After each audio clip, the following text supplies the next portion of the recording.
Well, guys, episode 3 of The Mandalorian just dropped. And oh my goodness. So good. So good. Bounty hunting is a complicated profession. How's it going, fellow young calves? I'm Tyler Babb. And I'm Zach Hendrix. And today we are reviewing... Wow. And today we are reviewing episode 3 of The Mandalorian, The Sin. Before we go any further, I would like to ask you to please subscribe to our channel for more awesome content and reviews of The Mandalorian and other great content. And also, please smash that like button. It helps us out a lot. Thank you very much. All right, so getting right into it, here's a quick rundown with spoilers aplenty. So the Mandalorian returns with Baby Yoda. Then he goes to return Baby Yoda for the bounty. Seems kind of conflicted about it, but then they bring out this big container of Beskar steel, and he's like, that's a lot of Beskar steel. So he's like, here, have the baby. Takes all the Beskar steel. He's on his merry way. Goes to get that Beskar steel forged into a new suit of armor. Other Mandalorians are like, yo, that's a lot of Beskar steel. And there's the Empire's signet on it, or the Empire's logo on it. And he's like, yeah, but the Empire's gone, so whatever. And they're like, we don't know how we feel about that. They kind of get into it, and then they're like, never mind, we're all good, we work it out. Then the Mandalorian goes to leave, and he's like, all right, I'm out of here. Gets to a ship, and is just like, nah, I'm gonna save the baby. Then he goes back, and he's like, all right, let's save the baby. Boom, sniper scope, that lets him see through walls. Sweet, they're still in the building. Let's get into this. Boo, boo, boo, boo, boo. Fights all these stormtroopers, saves Baby Yoda. Sweet, happy ending. Oh wait, no, now, vroom, vroom, vroom.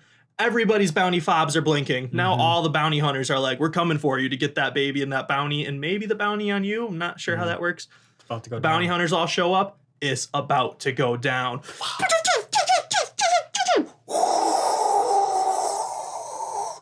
That is like, oh, even though I'm pwning them, there's a million, so I'm in trouble. Probably about to die. Oh wait, what's that? Da-da-da-da. The rest of the Mandalorians show up. It's awesome. It's epic. They're like, we got this. Go, go, go. So then he's all like, all right, peace out, yo. So then he's like on his merry way. He's got Baby Yoda. He's flying. Oh, hey, there's another Mandalorian flying next to me. Salute, good sir. Hey, Baby Yoda. Have this little bell thing that you like. The end. My favorite thing about this episode is the pacing and the music. I think so much of this episode and so much of this series is carried by the music itself. Music is so good. Going into this episode, I assumed that I knew how things were going to play out, and they kind of did, sort of, to the way that I thought they were going to, but it was in a much condensed manner, and it actually changed. They actually changed the way that I thought it was going to go, and it was actually different. My favorite thing about this episode and the series as a whole probably is the pacing and the music. I think the music carries so much of this show. The music is so good. It builds an atmosphere, and what was so cool is the episode played out. It's one of my favorite episodes. The episode played out exactly kind of how I expected, but a little different. They changed things, and they basically condensed everything in this episode that I thought was going to happen maybe over the next 2 episodes. It all just was condensed into this one, which makes sense if you look at how they've structured the other 2 episodes in terms of pacing. Like, this thing moves so fast. So I think since the main character, we can't really see his face, the music pushes so much of the emotion through this entire series. We can't really feel what he's feeling because of the facade of the mask, but the lulls, the dips, and the highs of the music really kind of get you in the head of the Mandalorian, and really is a great way to structure and go about telling the narrative of this story. So good. The last thing I love about this episode is the sense of being able to hang out in this world and with these characters. I think with the sequel trilogy, it's almost like the greatest hits of Star Wars, where I feel like we pop into the world and like we see things that we know and we love, but I don't feel like our characters inhabit the world, if that makes any sense, where what Jon Favreau and Dave Filoni have been able to do and the whole entire creative team, we've been able to see just him, going into an environment and having dialogue with the stormtroopers and having them respond back. Yes. Rather than it just they seem more fleshed out. They seem Feels like Star Wars. It feels like Star Wars. They feel like real people. And I just really appreciate that. And I also loved the flashbacks that we got. We got more of the flashbacks, more of the Mandalorian as a child with the Clone Wars, and I thought that was great. Obviously, that's something that'll probably be revealed more and more as the series progresses. I think it's very interesting that it only happens when his armor's being built. I wonder what kind of significance that holds. I do like that series. we've seen that. We've seen the hammer and the same type of music playing, something being built because it was the ship in the second episode. But I like that, like that's a theme carried throughout the episodes. Exactly. And I'm curious, this kind of felt like part one of the Baby Yoda arc, kind of like a movie on its own. I'm curious if we're going to see more stuff being built and hammered out and with the flashbacks in the coming episodes, or if that was just like in these three. Right.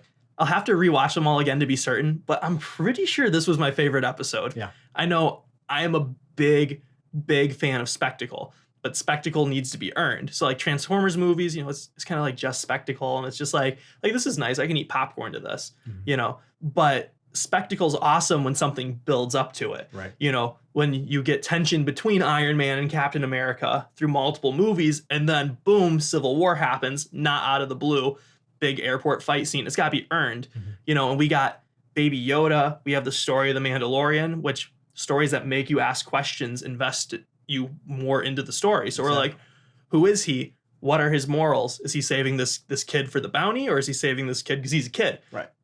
Like those are getting us invested into the story, and we got a big payoff today in terms of spectacle for that. The fight scenes were earned, they were big, they were awesome, and the final fight was so epic. There were 3 total, which is a lot of fights for a 35-minute episode. Exactly. The Mandalorians just look so cool. Like I love how they look so much. I think it's kind of funny how like things go into something, which then goes back into something else, which goes back into the original thing. Because I'm a big fan of Destiny. I love the Destiny games. I love rocking it with my Warlock, but also my Titan. And the Mandalorian's armor reminds me so much of Titan armor, especially the Forge Master. I don't know what she's called or what her name is, but it's just got like that Destiny look. And Destiny, you know, I loved it because it felt like Star Wars and Halo combined. Like that's what it was inspired by. Yeah, that's a great. So to get something that you love from Star Wars, and then you get invested in that, and then it almost feels like it's feeding back into your love of Star Wars separately. Yeah. It's just super cool. So I love the Mandalorians a lot. Now, my other favorite moment from this episode has got to be the payoff from the first episode. I love setups and payoffs. We love that. That's how storytelling works, Ryan Johnson. That's how storytelling works. Is setups and payoffs. Throwing it. So in the first episode of Mandalorian, he's going to get his bounty, and then he gets in that standoff with the stormtroopers, and they all got their guns drawn on him, and he's got like his rifle and the pistol, and then they're like, "We have you 4-1." I like those odds. In this episode, when he's in the second big fight with all the stormtroopers, he ends up in a room, and then he's surrounded by 4 stormtroopers, 1 on each side. Got him outnumbered 4-1, and he just pwns them. Yeah. And I love how with the birds, which was set up earlier in this episode. Exactly. I didn't think we were going to see that for another few episodes. Yeah. So it was cool. We got two payoffs at once, and I just thought that was so cool. I loved it so much. But I think my biggest takeaway from this episode has probably got to just be how the plot moves. Like you were talking about that a little bit earlier, but like you have a main character who barely talks, almost to the point where I could say he doesn't talk. Like he literally like is like in a video game, someone says something to you and then you have like the 3 responses to choose. Right. Like that's how much he talks. I'll take those odds. You know, like he doesn't say that much at all. And the story just moves each episode without him talking. And that's just insane. Like It's very well done. It's super well done. Like it wouldn't be insane if like it was done sloppy, you know? Exactly. But when you're able to progress a story without doing it through exposition like that, I think that's just a masterclass in storytelling. Yeah. And there were a few moments where they kind of did exposition, but they did it really well. And that comes from obviously experience. Obviously, Jon Favreau has made a lot of good movies. A lot of good movies. Another thing that I noticed about this entire series as a whole is every time that the Mandalorian gets injured or is in a rough spot, like physically, when he falls off the Jawa Oh yeah, the the rolling fortress. The rolling is what he fortress called is it. what he called it. Yeah, when he falls off that should have injured him very badly to the point where he wasn't probably able to like move at all. But what they do, and this goes back to, it's an editing technique, and they've repeated this. We've seen this 3 times now. One in each episode. One in each episode, where you see the Mandalorian in he's desperate for help, right? He's looking for help, or he's knocked out. We cut to Baby Yoda. We see Baby Yoda, and then we cut back to the Mandalorian, and that's a structured way of telling you something. Nothing happens. These things cost so much money, and every little inch of this stuff is so planned out that this stuff doesn't just happen. They're not just like, oh, do this, and let's do it three times, specifically when the Mandalorian needs help. So in this episode, the Mandalorian was cornered. He was outnumbered and he needed help. And what did he do? He looked at Baby Yoda. We saw a shot of Baby Yoda, and then we cut back to the Mandalorian. Again, repeating that. It's like poetry. It rhymes, as George Lucas would say in Star Wars. And then what happens? All the Mandalorians come to help. Did Baby Yoda have something to do with that? I don't know. But I do feel like it's a good way for the filmmakers to establish the relationship between Baby Yoda and the Mandalorian. He's the only person that the Mandalorian can really rely on other than himself at this point. Like, that's pretty much all he has. But he knows, and it's very interesting, and that you don't get this from the dialogue or whatever, or at all. But you know that, like, and I kept wondering this too. I'm like, well, Baby Yoda's got powers. Mm-hmm. Will Baby Yoda use the powers at all during this fight? Yeah, I was wondering that too. And then, because that's what I figured was going to happen, and then it was going to be exposed to the whole guild, exactly like the importance of the bounty. Yeah, and then it was going to be just kind of heighten the stakes for the chase, but that didn't happen, which is kind of a bummer. I kind of wanted it to happen just to raise the stakes a little bit more. Well, I think they know we'll see something like that too when the Mandalorians are on his side, is what we've learned. Right. Like they literally have to move now. Is like that was established in the dialogue. Like they're gonna have to move, and they were like, "It is our way," or I forget exactly what they said. It is the way. It is the way. I was close, one word, but. So like we know like the Mandalorians do care about each other, but at the same time we saw them get into like a physical altercation trying to stab each other. Right. So how much do they care, I guess, is the question. When Baby Yoda's force powers are revealed to the rest of them, is there going to be a Mandalorian that doesn't like that? Exactly. That doesn't like the outside help, that doesn't like cheating, so to speak, since he talked about that earlier. He turned in his bounty, and then they were going to reward him for one, and he was like, oh, no, it wasn't clean. I was assisted by the enemy. Exactly. So are they going to consider, we don't know the code of conduct, but they have a code of conduct.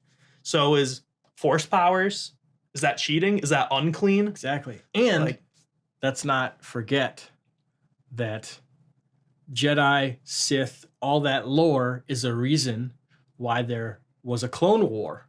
Why the Mandalorian lost their planet, Mandalore. That the Jedi and the Sith and that whole war and everything in the Empire are all responsible. So you're right. When these Mandalorians see what this baby can do, are they going to turn? When they see what this baby can do. But I think those were our thoughts on this episode. That's all I got. What about you? Yes, that's all my thoughts on this episode. I thought this was a great episode. And I wonder if we got a hint, because at the very end of the episode, he saw the guy with the jetpack, and he's like, I need one of those. So is that the next piece of equipment that he's going to get in the next episode? Oh, we'll have to wait and see. Yes, because it is like a video game. He levels up every single episode. So that I didn't even think about that. Let us know in the comments if you think in episode 4 if he's going to get his jetpack. Those are pretty much all of our thoughts on this episode, at least as far as a condensed review goes. But be sure to like and subscribe to catch the rest of our Mandalorian episode reviews, because we're going to be doing them as soon as they come out. Yep. Every time. Tyler will be by himself next week because I'm going to be in Texas. Yes. But review is still dropping. Yes. So check that out. We also have video game content, movie content, TV show content that we do. We like just the storytelling medium. Yes. And I am going to see either Mr. Rogers' Beautiful Day in the Neighborhood movie or Frozen 2 tonight. I'm not sure which one. The girlfriend's got to choose. Whichever one we see, I'm going to do a review of that pretty much right after I see it. So if not tomorrow, the day after you're going to see a Awesome. review of that. And you're going to get more solo content from me posted to the channel very soon. I've been working on some things that I'm very passionate about that are very personal to me. And I can't wait to share that with you guys very soon. But that's it for today, guys. So be sure to go to the Discord and say what's up. Tell us what else you want to see. Until next time, Stay awesome.